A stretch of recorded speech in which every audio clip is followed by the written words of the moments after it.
आज एना का बर्थडे है। वो पूरे 13 साल की हो गई है। उसके बर्थडे पर उसकी मॉम मेगन और डैड स्टीव ने पूरा घर सजाया है, पर एना ने सुबह से अपना कमरा ही नहीं खोला।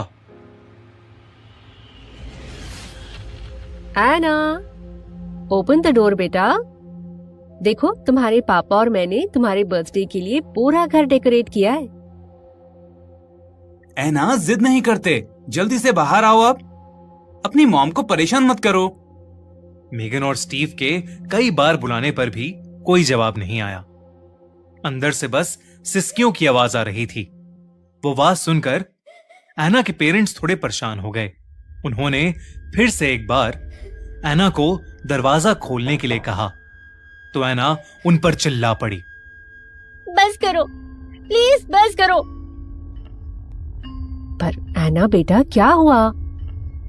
जो कुछ भी हुआ है तुम दोनों की वजह से हुआ है। अब मैं जहाँ पहुँच गई हूँ वहां से वापस नहीं आ सकती।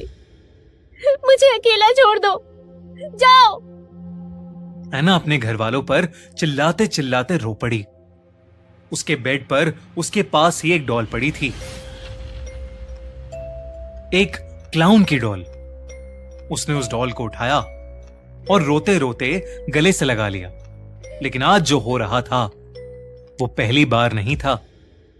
एना वैसे तो बहुत ही हंसमुख और खुश मिजाज किस्म की लड़की थी, पर करीब 3 महीने पहले जब उसे पार्क में खेलते हुए वो क्लाउन डॉल मिली थी, तब से वो दिन ब दिन अजीब होती जा रही थी।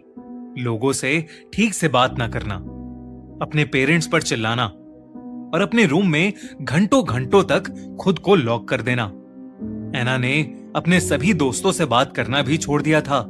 वो बस पूरे टाइम अपनी क्लाउन डॉल से ही खेलती रहती थी। पहले तो एना के पेरेंट्स को लगा कि शायद बच्चों के अंदर टीनेज की उम्र में ऐसे बिहेवियर चेंजेस या बदलाव आते ही हैं।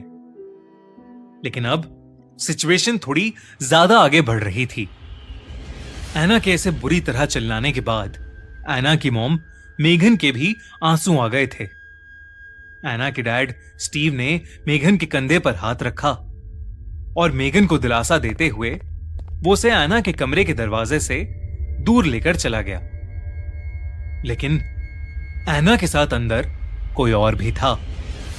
वो क्लाउन डॉल अब एना के पास नहीं थी, बल्कि एना के पास खुद एक क्लाउन बैठा था जो एना के आंसू पोंछ रहा था। एना की जिंदगी में जो कुछ भी घट रहा था वो बहुत अजीब था, लेकिन उससे भी कुछ ज्यादा ही अजीब होने वाला था उस रात, जो बेरिक टाउन के हर एक इंसान का दिल दहला देने वाला था। रॉबिन, एक टीनेजर, अपने दोस्तों के साथ हैंग आउट करके वापस घर लौट रहा था। शाम का समय था और मौसम थोड़ा बिगड़ने लगा था। एकदम से बादल गरजने लगे और आसमान में अंधेरा छा गया। जोरों की एक बिजली कड़की और बहुत तेज बारिश शुरू हो गई। रॉबिन को अब अपनी बाइसिकल चलाने में बहुत दिक्कत हो रही थी, पर वो किसी तरह आगे बढ़ता जा रहा था। लेकिन आगे बढ़ते हुए अचानक से उसके सामने कोई आ गया। कोई अपने हाथ में बड़े सारे गुब्बारे लिए रोड के ठीक सामने खड़ा हो गया था। वो कौन था पता ही नहीं चल पा रहा था, क्योंकि उसका चेहरा गुब्बारों के पीछे ढका हुआ था। रॉबिन को कड़कती बिजली और बारिश में कुछ भी ठीक से नहीं दिख रहा था।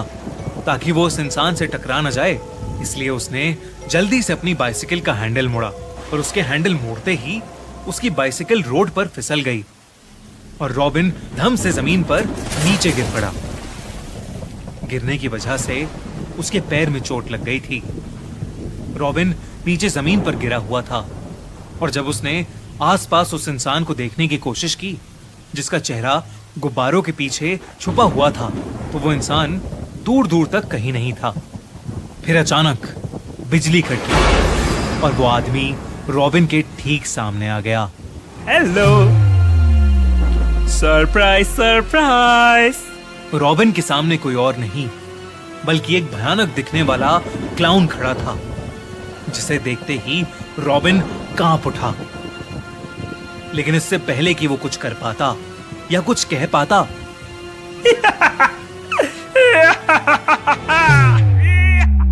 जब रॉबिन देर रात तक घर नहीं आया तो रॉबिन के पेरेंट्स के बारे में सब जगह मालूम किया, पर कुछ पता नहीं लगा। जब कहीं से कुछ भी इंफॉर्मेशन नहीं मिल रही थी तो उन्होंने पुलिस को खबर की। पूरे शहर में रॉबिन की खोज शुरू हो गई। छानबीन के दौरान एक पुलिस कार उसी रोड से गुजर रही थी जिस पर रॉबिन कुछ देर पहले अपनी बाइसिकल से गिरा था। वो पुलिस कार एक जगह आकर रुकी। वहीं पास में रॉबिन की बाइसिकल भी गिरी पड़ी थी। उस कार में से 2 ऑफिसर्स उतरकर रोड के दूसरी तरफ के एक पेड़ को देखने लगे। दोनों के चेहरे का रंग पीला पड़ गया था। जल्दी से सर को फोन लगा।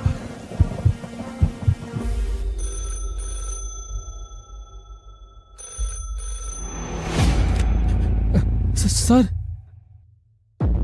हाँ बोलो। सर, यहाँ पर बहुत बड़ी प्रॉब्लम हो गई है।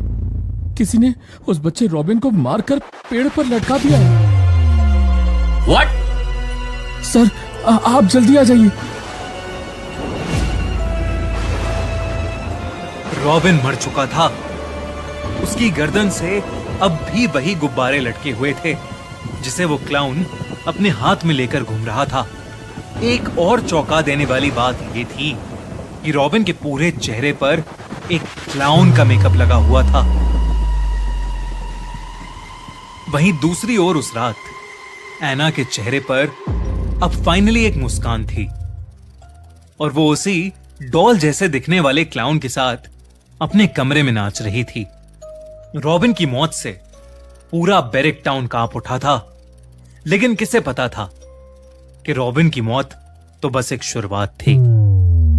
दोस्तों, ये था खूनी मंडे की पहली ओरिजिनल सीरीज द क्लाउन का पहला एपिसोड।